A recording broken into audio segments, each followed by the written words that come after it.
ভালোই তো।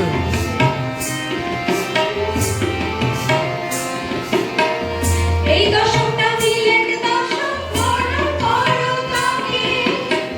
জোয়ার বাজরা লাগিয়ে তোমরা চাষ করো জমিতে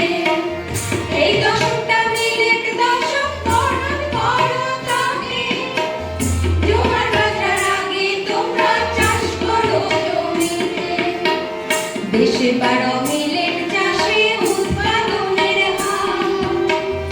এদেশ থেকে সব দেশেতে পাঠাবে সরকার কৃষিতে এক নতুন জোয়ার আসতে চলেছে চাষি ভাই